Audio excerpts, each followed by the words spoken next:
You're now watching the Danny Mac Podcast on the Bet Rivers Network. Welcome back into the Danny Mac Podcast. I'm Dan McNeil. The Bears lose to New England 19-3, the final. Don't you love these scores? Scores like 29-9 last week and 19-3. Bears have not scored a touchdown in many, many quarters. Many snaps have gone by. I think 129, I heard Jeff Jodiak say right after the game on the flagship ESPN 1000. Since the Bears last scored an offensive touchdown, I'm giggling because I guess in the face of adversity, what else could you do but laugh?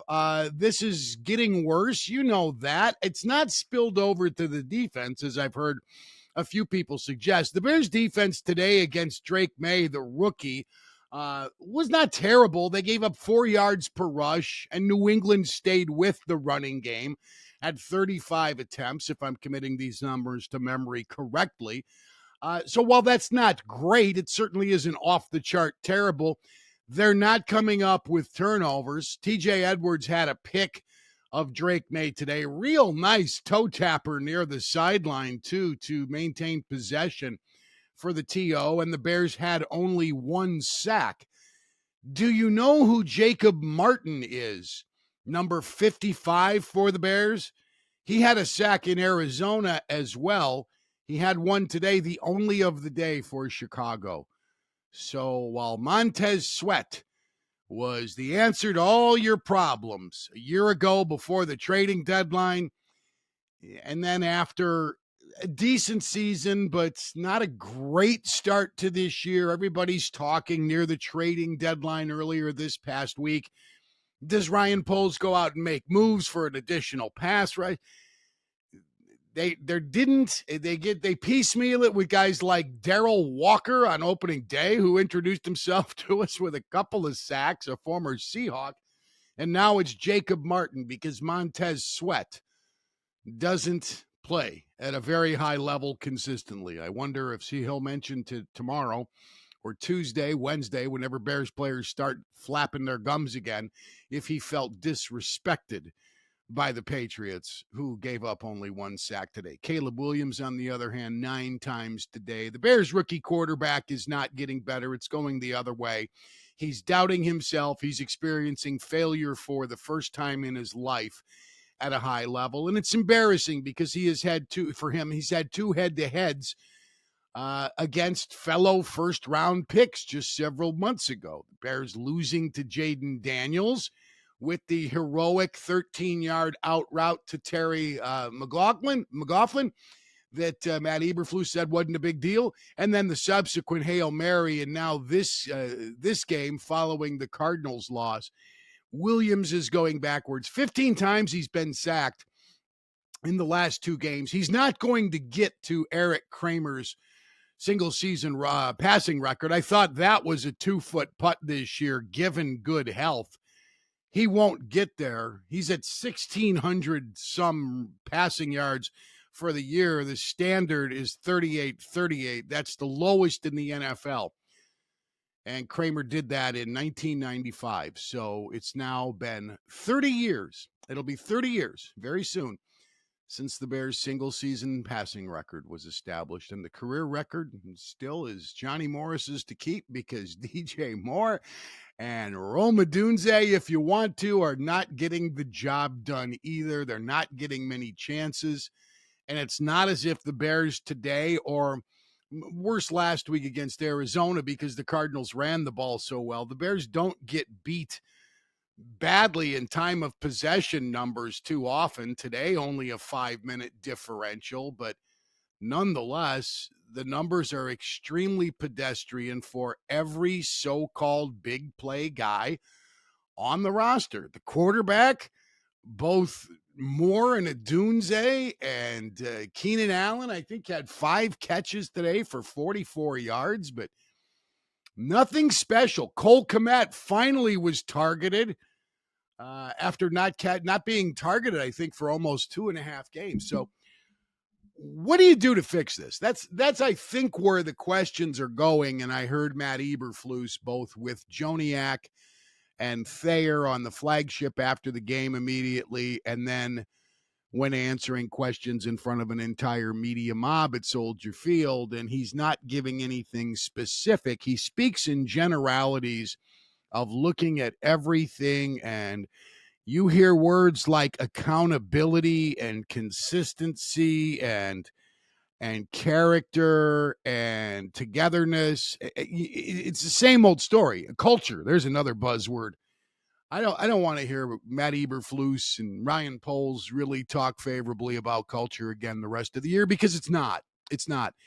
They almost appear to be playing like they want their coach gassed after this thing's done. That is just uninspiring. And I don't care how many injuries you have on the offensive line. You have to come up with better than this. How is this passable? How does Eberflus right now explain taking a pass on Cliff Kingsbury and others? I don't want to just point to Kingsbury, who has the second player chosen in the draft to quarterback his team in Daniels, great player too. But just the body of work of other offensive coordinators around the league is just dwarfing what Waldron is getting accomplished this year with the Bears. And everybody wants to pass it off. They just can't protect him. No, it's more than that. They didn't have a running game to begin the season. It took them 3 games to get that thing going. There's no excuse for not getting your quarterback to make quicker decisions and get rid of the ball. That is on the OC. And Caleb Williams admitted as much after the game today. He said 2 of 3 of the 9 sacks were on him. He was hit, by the way, 13 times on the game. And Montez Sweat did have a hit, by the way. He had a quarterback hit to go with his assist. Yeah, they should have hired somebody different than Shane Waldron. Warren Moon, I don't know how much of each interview you remember, was we were scouting the draft and Bears changes, but Warren Moon, who had been with Seahawks radio for a number of years and watches all of the Pac-10 games, he's a Washington guy, so when they drafted a Dunze, I said, we got to talk to him about a bunch of angles. Randy Merkin got him on the horn, and he sang the praises of what Waldron does that sounded so good, and that is he coaches to the talent he has and doesn't have this preconceived notion of this is my system and this is what we're going to run. He tailored the offense much differently with Geno Smith than he would have with somebody else. And he would have a different quarterback from his days in Sean McVay's staff with the Rams. So, excuse me. I think the Packers will come in here and beat the Bears this coming Sunday. That's a noon kick. The Bears haven't beaten the Packers since Matt Nagy's first season. That's how long it's been. First time through for Nagy, the second meeting of the season. You should have had him in the first one. They had a 19-3 lead, if memory serves correctly. Remember that game when the Nagy / Khalil Mack era debuted simultaneously on Sunday Night Football, and Mack, after Aaron Rodgers was knocked out, is dancing in the end zone after an interception return. Deshaun Kaiser was the Packers' relief quarterback, and the Bears roughed him up after Rodgers left with an injury. He did return in the third quarter, and the Bears continued to separate themselves from Green Bay. But here's the drill. You got to play 60 minutes. Rodgers came back. Well, Al Michaels and Chris Collinsworth were talking about living to fight another day. I think maybe Mike McCarthy might want to tuck away his quarterback Aaron Rodgers and fight. No, Green Bay came back and won the game 24-23. Kyle Fuller dropped what would have been a game-clinching interception late, and the Packers lit up the Bears, went up and down the field with Rodgers because he owned them, the way Jordan Love did last year in 2 meetings. I'm not going to go over the history of the rivalry right now. I'll save that for a cast coming up in the next couple of days. And I also want to go in depth with you. You're going to get a rare treat, Bears fans and Mac fans, because my book, I Bear Witness, which will be released very, very soon. Pre-orders are being taken right now. Check me out on Twitter, Danny Mac Show. I have a pinned tweet where you can get pre-order information. It's $25. I think it's a better Christmas gift for Bears fans in your life than a Montez Sweat jersey. And even if they have those at Dick's Sporting Goods anymore, because they were very popular, because he was going to make everybody forget about Richard Dent and every other great pass rusher in Bears history. That hasn't happened, but this is better. This is $25. There's an entire chapter in I Bear Witness about how Green Bay has separated itself not only from the Bears, but the rest of the NFC North. And while that has narrowed in recent years and Dan Campbell has the Lions going well, Matt LaFleur is in good shape there in Green Bay, and the Packers have a very good administration. And Brian Gutekunst, their general manager, Goody, is their third GM since Favre was there when Ron Wolf traded for Favre in 92, who's been very good. They've had a couple of others who were so-so in between, a few short-termers. But the big three, man, Ron Wolf, Ted Thompson, and Brian Gutekunst have done a pretty nice job.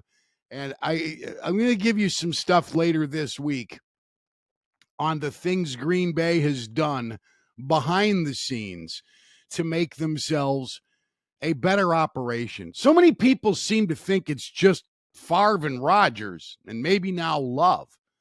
There's more to it than that. It is an organizational chasm that separates the green and gold from the monsters of the Midway, the meek monsters, the misers of the Midway, Team McCaskey. I want to let everybody know that same game parlays at Bet Rivers are the way to go. It's a lot of fun, especially when you have those games being played in Europe like you did today between the Giants and the Panthers. Chuba Chuba Shake. Nice job, baby.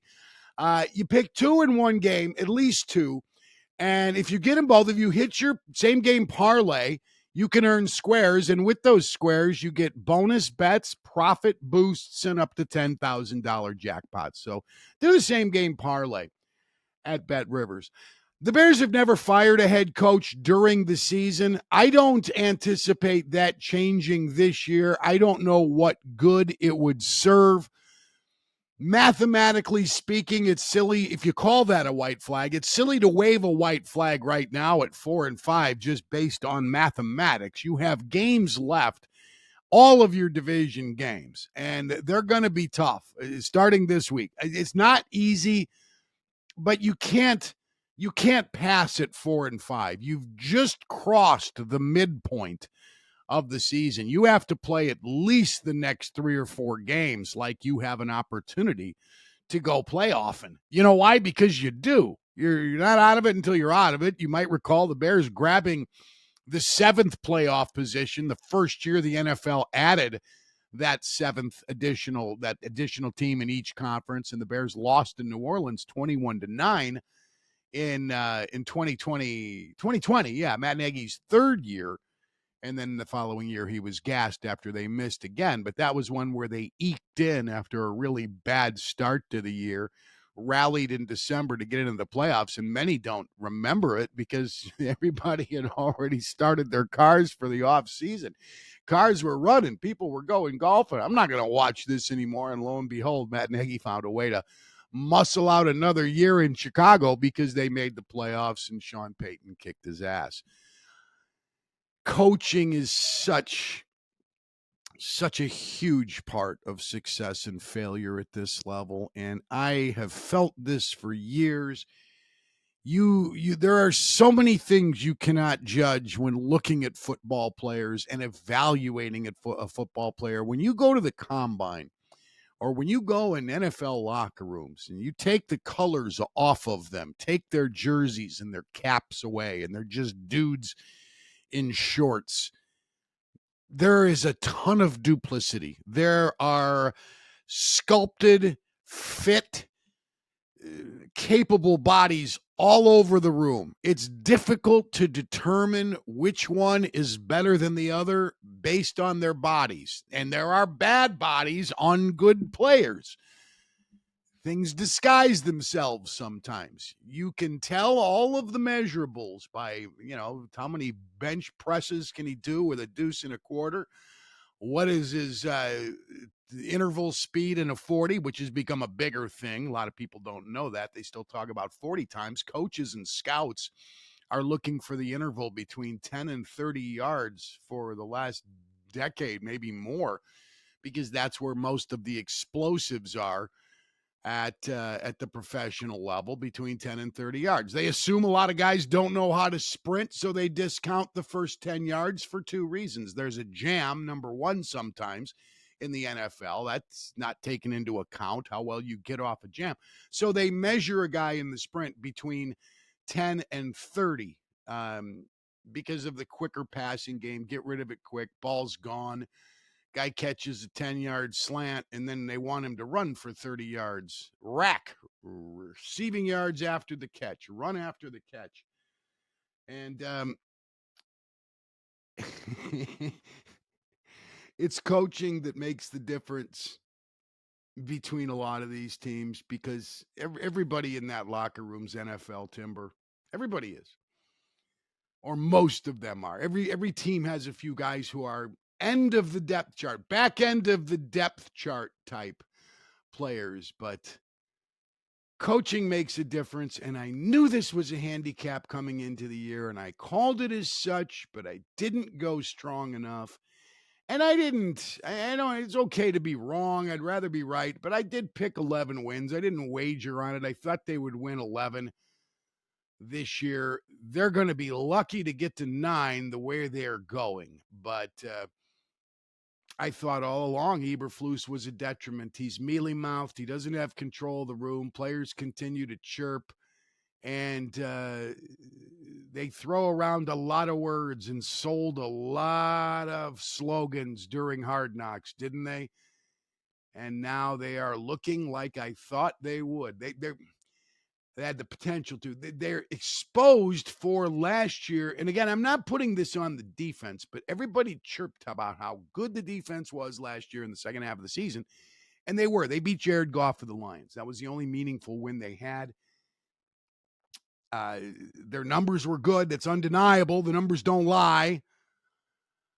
But also who they played: Joshua Dobbs, Taylor Heineke, Sam Howell earlier in the season. And Sam Howell had a big game against the Bears, even though they beat him 40-20. I think Howell passed for 400 yards that night. But, yeah, they're not as good as we thought. And Eberflus still makes questionable decisions and doesn't have the it factor, and I suspected it right out of the gate. Now, if you see Bill Belichick standing at the lectern giving one or two word answers the first time he was a head coach in the NFL, he was with Cleveland at the time, you think, this guy's not a leader. Who does he inspire? This guy's goofy and quiet, and, man, he's not going to light up a room. Well, that's wrong, but many times when we see a guy and there's an it factor missing. Mitch Trubisky as a quarterback had that. Head coaches, you see it in coaches as well. And I sniffed this out right out of the chute with Eberflus. And you know how I hate being an I told you so guy. I want to thank you for listening to the podcast. I've got lots more to do this week, man. I'm hoping to have a conversation with Leroy Butler, the former Hall of Packer, who got enshrined in the Pro Football Hall of Fame a few years back. And we're chasing Mike Holmgren down. He's a big part of this conversation when you talk about the 32-year gap between the Bears and Packers. Since they got Favre, we're out of our heads, can't take it. Little rainbow for you, Richie Blackmore.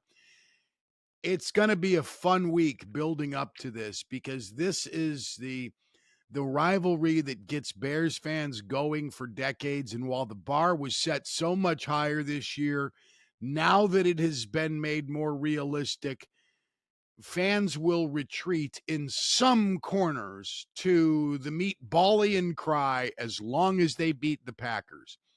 Might be more of it in week 18 than there is here in week 11 when they actually get to each other this coming Sunday, but it'll be expressed and it'll make this week fun. And there's a lot of different angles I want to go to cover the history of this series, the disparity between the two, and of course, Matt Eberflus trying to win his first game against Green Bay. He's 0-4. Matt Nagy went 1-7. John Fox before him went 1-5. Mark Trestman before him went 1-3. Green Bay is over. Thanks for listening to the podcast. My executive producer is the one and only Sam Michael. We are assisted by Randy Merkin. The Merkster does all of the booking. Merkster, okay, Chet. And we thank everybody else like Adam Delavid, who runs the show for Bet Rivers Podcast Network, Troy Mocker, and Alex Pastor. I've got lots more to do on Green Bay, Chicago coming up in the next few days. Don't feel bad. This too will pass, Coach. I'm Dan DeFeo.